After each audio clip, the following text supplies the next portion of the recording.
Hello, আমরা আজকে দেখব লুন্ডেগরের মতবাদ। তো লুন্ডেগরের মতবাদ হচ্ছে লবণ পরিশোষণের কয়েকটা মতবাদের মধ্যে একটা গ্রহণযোগ্য মতবাদ। তো এইখানে আমাদের এটা বোঝার আগে আমাদের বুঝতে হবে আগে লবণ পরিশোষণটা কি। তো সংজ্ঞা যদি বলি, লবণ পরিশোষণের সংজ্ঞাটা এরকম যে উদ্ভিদের বিকাশ এবং বৃদ্ধির জন্য মাটিস্থ খনিজ লবণ হতে আয়ন হিসেবে লবণ শোষণ করার প্রক্রিয়াকে আসলে লবণ পরিশোষণ বলে। তো লবণ পরিশোষণ দুইভাবে হতে পারে, একটা হচ্ছে সক্রিয় আর একটা হচ্ছে নিষ্ক্রিয়। লুন্ডেগরের মতবাদে সক্রিয়ভাবে হচ্ছে অ্যানায়ন পরিশোষিত হয় এবং নিষ্ক্রিয়ভাবে ক্যাটায়ন পরিশোষিত হয়। তো আমরা যদি একটু উদ্ভিদের মূল পর্যবেক্ষণ করি, এটা হচ্ছে ধরলাম একটা উদ্ভিদের মূল, যেটা মাটির নিচে থাকে এবং এখানে থাকে মূল রোম, এগুলো মূল রোম। তো বলা হয় যে মূল রোম হচ্ছে লবণ পরিশোষণের সবচেয়ে প্রধান অঞ্চল, এখান থেকে লবণ পরিশোষিত হয়। আমরা যদি এই পার্টটা একটু জুম করে দেখি, এই যে মূল রোমের মূল পার্টটা বা মূল রোমেরই পার্টটা আমরা যদি জুম করি, তো জুম করলে আমরা দেখব কোষঝিল্লি। আমি একটা কোষঝিল্লি আঁকি, এটা হচ্ছে একটা কোষঝিল্লি। কোষঝিল্লি কি আমরা জানি যে প্লাজমা ফ্লুইড মোজাইক মডেল পড়েছি, যেখানে ফসফেট হেড থাকে এবং পানিগ্রাহী অংশ এবং পানি হাইড্রোফোবিক অংশগুলো বাইরের দিকে থাকে। তো এটা হচ্ছে সেই কোষঝিল্লি। তো এইখানে এটা হচ্ছে বহিস্থ দ্রবণ। লুন্ডেগর মতবাদে যাওয়ার আগে আমরা জাস্ট একটু এগুলো জেনে নিই, যাতে সহজ হয় আমাদের লুন্ডেগর মতবাদটা বোঝার জন্য। এটা হচ্ছে বহিস্থ দ্রবণ, আর যেহেতু এটা কোষঝিল্লি এবং কোষঝিল্লির ভিতরে হচ্ছে আমাদের উদ্ভিদ, মানে এই যে এই পার্টটা তো কোষঝিল্লির ভিতরেই, তাহলে এইটা হবে অন্তঃস্থ দ্রবণ।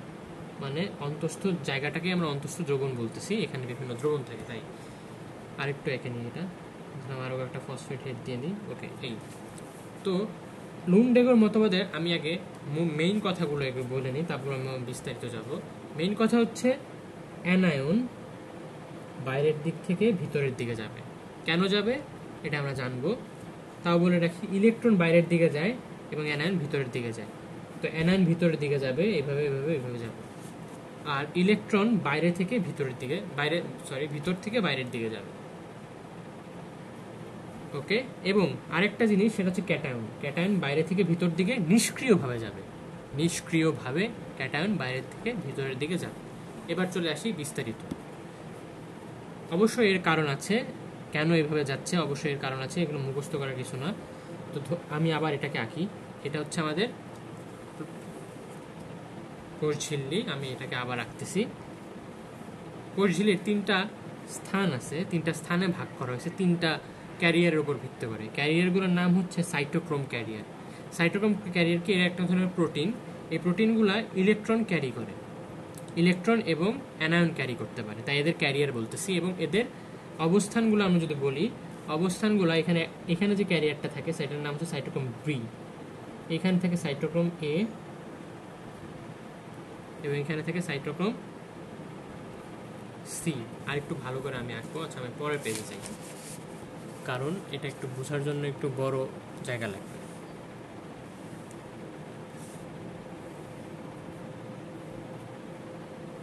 ওকে, তো আমি আবার আঁকতেছি সাইটোক্রোম বি, সাইটোক্রোম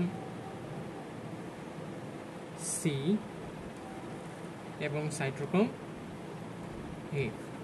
ওকে, আমি একটু আলাদা করি অঞ্চলগুলোকে ডট ডট দিয়ে। ওকে, এখন আমরা যে আগের পেজে জানছি যে অ্যানায়ন বাইরে থেকে ভিতরে যায় এবং ইলেকট্রন ভিতর থেকে বাইরের দিকে যায়। এই জিনিসটা কেন হয় এখানে আমরা বলি। তো সাইটোক্রোম বিতে একটা বিক্রিয়া ঘটে, এই বিক্রিয়াটার নাম হচ্ছে ডিহাইড্রোজিনেস বিক্রিয়া। ডিহাইড্রোজিনেস শব্দের মধ্যেই এর অর্থ বলা আছে, ডিহাইড্রোজিনেস মানে একটা হাইড্রোজেন বের হয়ে যায়।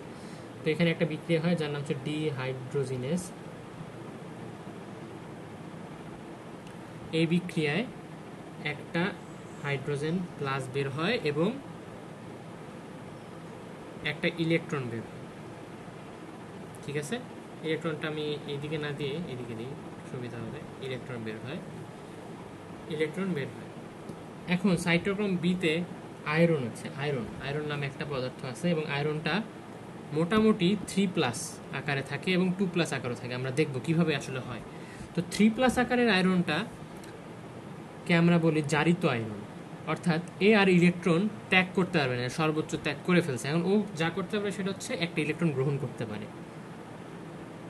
Fe2+ কে আমরা বলবো বিজারিত ইলেকট্রন, মানে এ মাঝামাঝি আছে, ও একটা ইলেকট্রন নিতে পারবে।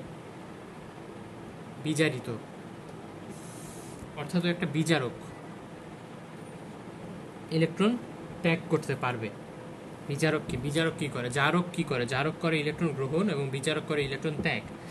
তাহলে এইখানে এই দুইটা কথা খুবই ইম্পর্টেন্ট, এই দুইটা কথা মাথায় রাখবো। মাথায় রাখলে এই ছক বা এই ফ্লো চার্টটা বোঝা অনেক সহজ হবে। তো Fe3+ করে কি? জারিত, মানে Fe3+ ইলেকট্রন গ্রহণ করে। আমি এখানে লিখে দিই একেবারে, এটা ঠোঁটস্থ মুখস্থ, মানে অন্ধের মতো মনে রাখতে হবে।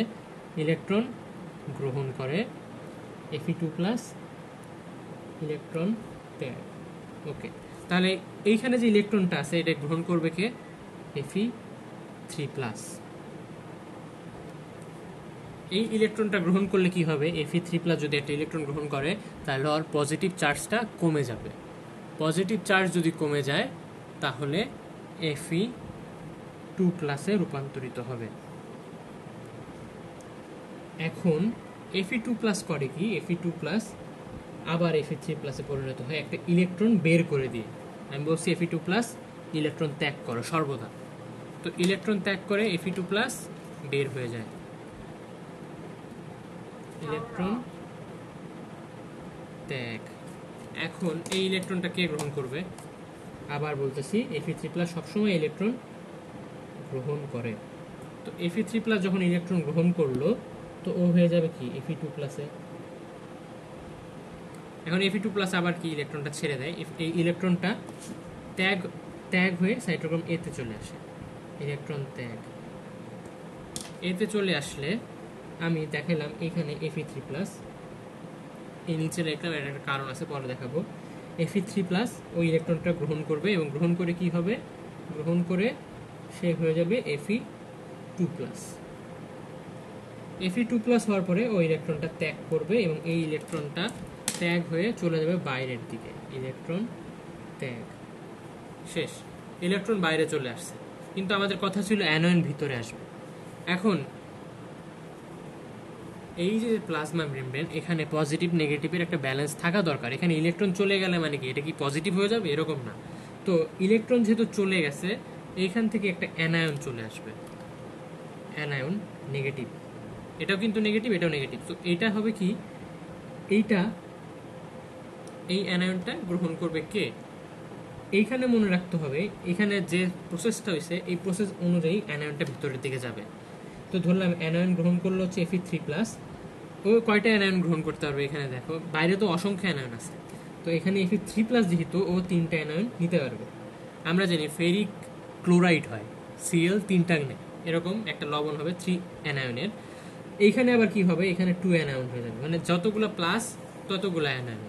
এখানে হবে 2 অ্যানায়ন, এখানে হবে 3 অ্যানায়ন, এভাবে সবগুলোতে এবার 3 অ্যানায়ন। এইবার এই যে 3 অ্যানায়ন 2 অ্যানায়ন হয়ে গেছে, এখানে একটু খেয়াল করি, 3 অ্যানায়ন 2 অ্যানায়ন হয়ে গেছে। তার মানে কি একটা অ্যানায়ন ভিতরে প্রবেশ করে ফেলছে। তো এই প্রসেসেই অ্যানায়ন ভিতরে প্রবেশ করে, বাইরে থেকে অ্যানায়ন ভিতরে প্রবেশ করলো। ঠিক আছে, ওকে। তো আরেকটা কথা বলছিলাম যে এখানে তো ক্যাটায়নও প্রবেশ করে, সেটা হচ্ছে নিষ্ক্রিয়ভাবে। এখানে সক্রিয় কেন? এই যে এই পাম্পটা চালানোর জন্য এটিপি খরচ হয় তাই। এখন এইখানে যখন অ্যানায়ন ভিতরে ঢুকলো তখন কিন্তু এখানে একটা ইলেকট্রনের ডেনসিটি বা অ্যানায়ন নেগেটিভ ডেনসিটি বাইরে গেছে। তো অ্যানায়ন যখন বহিস্থ দ্রবণ থেকে কোষের ভিতরে যায় তখন চার্জের সংখ্যাগত ও পরিমাণগত পার্থক্য দেখা যায়, অর্থাৎ নেগেটিভ চার্জ বেড়ে যায়। এটাকে বলে ইলেকট্রোকেমিক্যাল গ্রেডিয়েন্ট। এবং ইলেকট্রোকেমিক্যাল গ্রেডিয়েন্টকে প্রশমিত করার জন্য পজিটিভ আয়ন যেমন পটাশিয়াম প্লাস বা যে কোনো আয়ন বাইরে থেকে ভেতরের দিকে যায়, এটা নিষ্ক্রিয়ভাবে। তাহলে এইখান লুন্ডেগরের মতবাদে যদি আমরা সামারি দেখি, কি কি কথা আমাদের মনে রাখতে হবে সেটা হচ্ছে, এই মতবাদ অনুযায়ী সাইটোক্রোমের মাধ্যমে ইলেকট্রন ও অ্যানায়ন পরিবাহিত হয়। এর জন্য এই মতবাদকে সাইটোক্রোম পাম্প মতবাদও বলা হয়। সেকেন্ড যেটা মনে রাখতে হবে, ভেতরের তলে ডিহাইড্রোজিনাস বিক্রিয়া হয় এবং বাইরের তলে পানি তৈরি হয়। ডিহাইড্রোজিনাস বিক্রিয়া ভেতরের তলে হয় এবং বাইরে কি হয়, পানি তৈরি হয়, এবং এখানে ইলেকট্রোকেমিক্যাল গ্রেডিয়েন্টও সৃষ্টি হয়। তো এই কয়টা কথা যদি আমরা মনে রাখি তাহলে লুন্ডেগার মতবাদ সহজ, এবং এটা মোটামুটি আসলে বোর্ডের জন্য এরকম ইম্পর্টেন্ট না, বাট কনসেপ্ট অনুযায়ী এই জিনিসটা অনেক সুন্দর, এবং এটা জানলে আমরা উদ্ভিদ কীভাবে শোষণ করতেছে লবণ সেটাও জানতেছি। ধন্যবাদ।